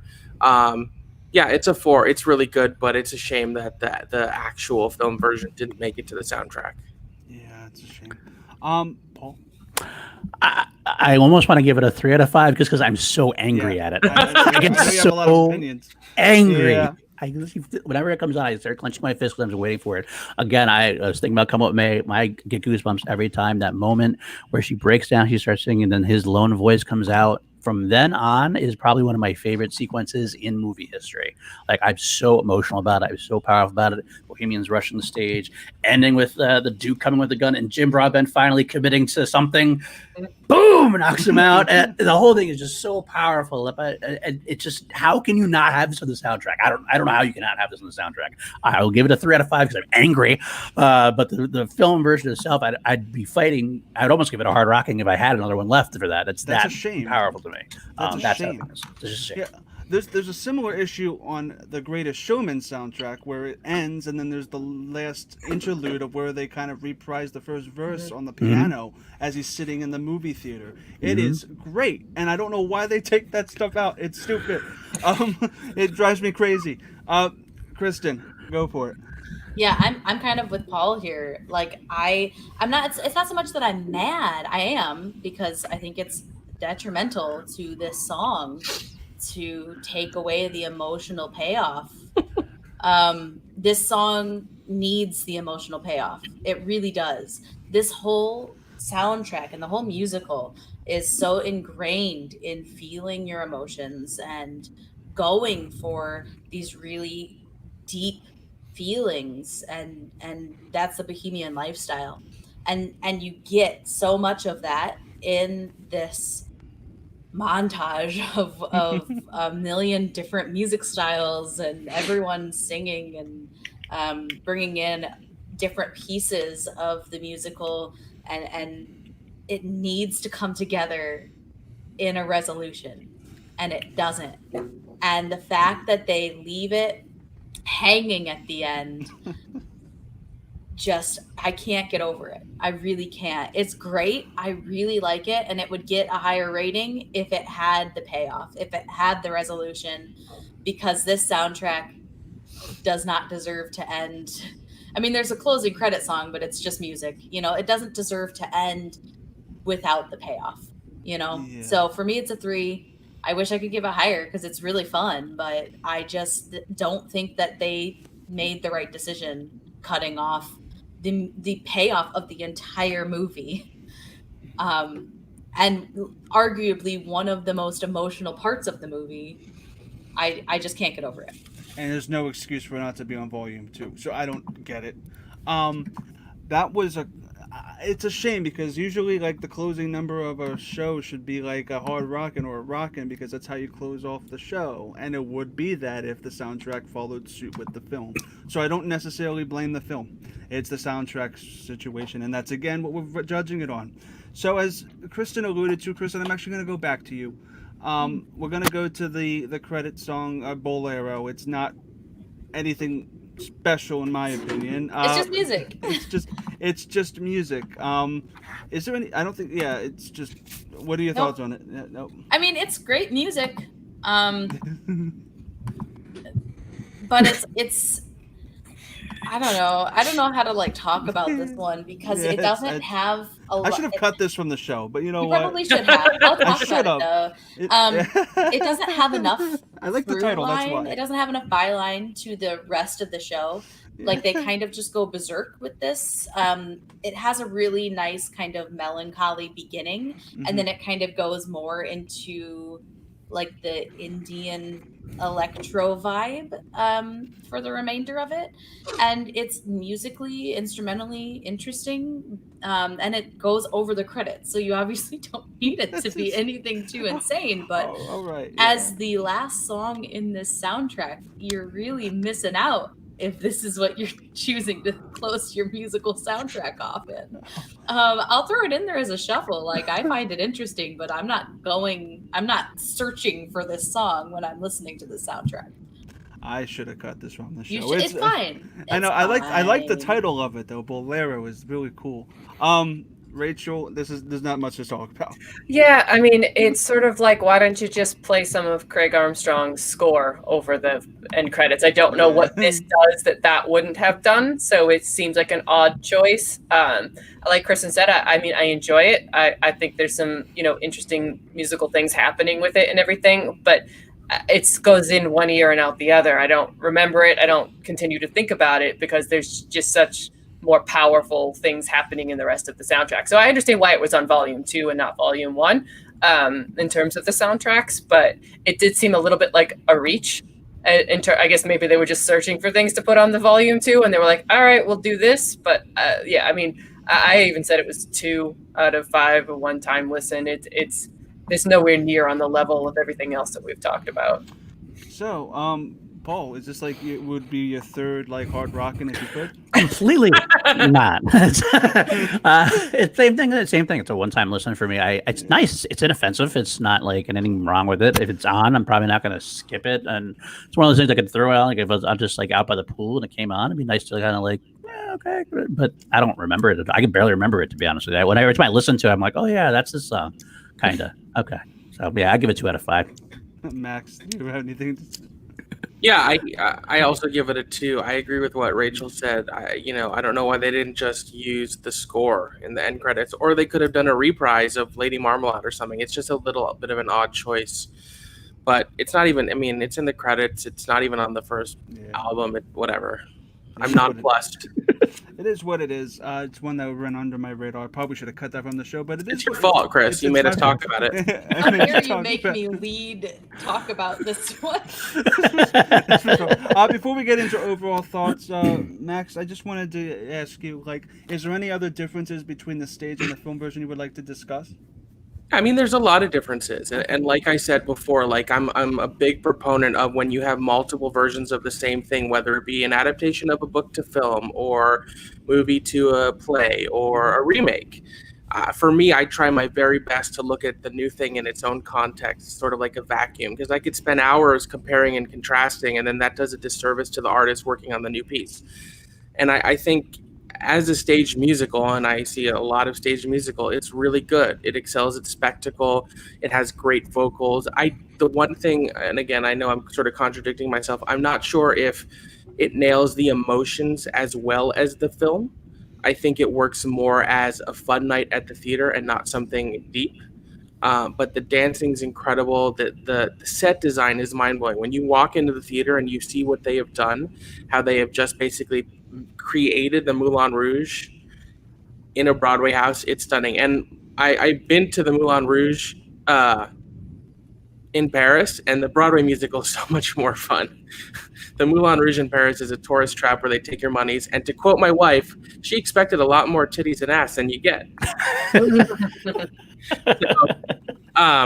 Yeah, I really like the Broadway musical, and I think, I always dreamed when I was, when the movie came out, like, this has got to be on the stage someday. And I think they did more right than they did wrong. And I guess the mashups probably translated better live, because then you get the crowd interested. So I mean, yeah, there's a lot of mashups, but I mean, there's a lot of mashups in the movie too. Like if you look at the first couple songs when you're first in the Moulin Rouge, Elephant Love Medley, and I like that they drew in more modern pop songs. I think it made it fresh. It'll appeal to a wider audience. And they still kept most of the best stuff from the movie. You still get Your Song, you still get Come What May. You still get Tango to Roxanne, and then a whole bunch of other stuff. So, and as we discussed, the only songs that they cut had to be due to rights issues. So yeah, there's nothing that. Imagine if there were rights issues with Your Song, though. Oh no. I don't think they could have done it if they didn't have that. Oh no. Okay, so guys, I'm gonna go around to each of you. I'm gonna do Max last, so I'm gonna go around to each of you. Give me your plugs and what your overall thoughts of the record are, and what you would give the record itself. Okay, I'm gonna start with you, Paul. Paul, what are your overall thoughts on the record, and do you have anything to plug? Sure. Well, overall thoughts. It's kind of hard to have overall thoughts because if you're talking about just the soundtrack, you're talking about Volume 1 and Volume 2. Where are you going to talk about I'm my talking about, like the soundtrack, mishmash? My mishmash. All songs one. we talked about. Like, what are your thoughts on the actual film itself and the soundtrack? Just okay, the film. Yeah. The film itself, obviously, is one of my favorite films of all time. I love it that much. The soundtrack itself, I give it a rocking because the very good outweigh anything that's negligible, except for my anger at the leaving out the finale. I'm still never going to let that go. But overall, the rest, I still listen to it on the regular. I still put it on, which is more than I can say for a lot of soundtracks that I like. But so as far as everything else goes, it fits the musical well, fits the movie well. It gets you engaged, it gets you pumping, and it lasts. So I will give this a definite 5 out of 5 overall for soundtrack for me. Of course, my own playlist version of the soundtrack, I would give a hard rocking 6 out of 5. Oh, perfect. Do you have any plugs? Sure. I'm going to be, you can find me on Called Action Podcast, the Schmodown After Show. This week, we are doing a Chilled Action on Sunday. We'll be with the newcomer Adam Collins. It should be a fun time after his match with John Roca tomorrow. Also on Called Action, I'll be breaking down that match with Bobby Gucci. That'll be tomorrow and then always fun to talk to Bobby Gucci. And then I can also be found on Class Action on the Action Industries YouTube page. Ben and Drew let me have a show there where we pitch things up against each other and argue and debate over 5 categories and see which one comes out on top. And that's on Saturdays usually. Though we might be going live this week on Friday at 1 a.m. my time, but I'll let you guys know. So, perfect. Thank you. All right, Rachel, I'm going to go to you. What are your overall thoughts on this record? I know it means a lot to you. And do you have anything to plug? And where can the good people find you online? Sure. Yeah. This movie means so much to me. It's in my top 10 favorite films. And I adore the soundtrack, but it only gets a rockin' for me because it's not it's not a lift from the movie. It's its own thing with its own songs that in some cases are a lift, like Come What May and Your Song and the Elephant Medley, but all the peripherals are, radio versions of the songs. And sometimes I love that, like A Lady Marmalade, and sometimes it doesn't work quite as well. So if you're it's not, the movie on a CD. And I kind of wish it was, because I would love to, to be able to watch it in my mind as I listen to the song and sing along to it. But still, having said that, it's a great album in and of itself. I love listening to it. Like I said, a lot of these are great workout songs, and a lot of them are just really, truly moving, romantic, magical, the kind of songs you want out of a musical. So, I'll go rockin'. Perfect. And where can the good people find you online? Well, you can follow me on Twitter and Instagram at Rachel J. Cushing. Also, just recently announced I'm the new co-host of Schmodown Backstage on the SEN network. I'll be going toe-to-toe with Ben Bateman every Tuesday, starting at 12:30 p.m. John Roca, the legendary outlaw, is going to be stepping down to do his own thing, so he has one more week where it'll be his last episode, and it'll be his big swan song, and then I will be coming in on September 22nd. So I hope you guys check it out. Perfection. Kristen Smith, what are your overall thoughts on this record, and where can the good people find you? Yeah, it's an easy 5. It's great. I love it. It really has brought me through a large chunk of my life, from watching it when it originally came out and I was 12. I feel weird saying that because it seems like such a long time ago. It really has just kind of transcended from when I first watched it to how I'm watching it now as an adult. I listened to the soundtrack when I wasn't even going to be on the show today multiple times to just prepare to watch the commentary on the soundtrack, and I had no issue just hitting that repeat button. It's really great. I love that it's a transformative jukebox musical. It's one of the most transformative ones I think that's out there, and the performances and emotion that it captures are just top notch. So yeah, easy 5. And you can find me Smith_K10, the number not the word, Twitter, Instagram, and Stardust. I don't post anything on Stardust, but you can also find me on Scary Movie Squad, which goes every week, awesome. But not on Friday this week. We'll be on Saturday this week, right? Will be, won't it, yeah. Max? Max, I'm going to go to you for your overall thoughts for a second, but before we do that, what's happening on the channel? Oh, well, I host a show on the channel called Front Center Mezzanine. There's a lot of overlays, sorry. Yeah, it's okay. Where me and PJ interview Broadway and theater professionals. We have a new episode tomorrow night at 10 p.m. Eastern, 7 Pacific. Our guest is Ann L. Nathan. She's kind of a legend. She was in the original cast of Ragtime, Thoroughly Modern Millie. She's been in Chicago, Assassin, Sunday in the Park with George, the original cast of Once, It Should Have Been You. And she was all set to be in the Broadway adaptation of Sing Street, which was going to open about a week and a half after everything shut down because of coronavirus. So she's just really incredible, and I'm excited to talk to her about her career and her experiences being a part of so many incredible stage productions. Awesome. And if you haven't seen our other episodes, they're all on YouTube. Please check them out. It's been the highlight of my quarantine experience, getting to do these and talk to these people and keep theater alive in its own way. As for Moulin Rouge, the movie, it was life-changing for me in a lot of ways. I would put it in my top 25 movies. I was very active on a message board called Diamond Dogs back in the day. And it's something that stuck with me. Like Kristen said, it's just sort of for the last 19, 20 years, it's been just a big part of my life. I think it's aged like a fine wine. I agree the soundtrack is a 5, not a 6, because it has a few misses or a few choices that, they're radio edits or they cut out certain things, but I listen to it a lot, and the songs that are the best about it are incredible. Yeah, I can't. Yeah, Twitter is at Cinemaxwell, Instagram at Cinemaxwell Inc. because someone has at Cinemaxwell and never uses it. I'm not salty. Not salty at all. Yeah, this soundtrack is great. I'm glad that we finally went through it, guys. It's an easy 5 out of 5. I feel like these songs are super, super solid. Even if the soundtrack is different from the film, there's enough good in here to kind of concentrate and get off of like the bad finale, for example, which is butchered. Or maybe some of the songs that are a little too poppy that you prefer the film version of. But at least it's a good, and at least there's a second volume. Not many soundtracks have a second volume to kind of appease that, because the second volume has Show Must Go On, so I can't really dock it for that because it's at least on another volume.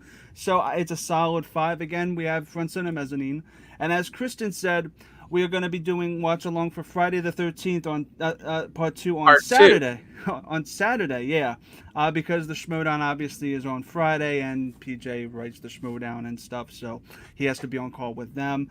Be sure to check out the Suddenly Soundtracks merchandise on TeePublic. There's a lot of other merchandise as well, but here's Suddenly Soundtracks. Hey, Chris. Yep. Are you wearing one of those shirts? Oh, yes, I am. Let's see it. Let's see it. Oh, that is lovely. Yeah. And it's hot pink. Hot pink nice. makes the I love it. Yeah, I recommend either hot pink, purple, or green because it really complements the logo. Be sure to check out last Suddenly Soundtracks, which was Little Shop of Horrors, and Don talks a lot. It's a great show. He has so much amazing insight. I joke that he talks a lot, but man, he had some great insight. Yeah, Don's great. It's Yeah, not one of those things where someone talks a lot and you're not interested in what they're saying.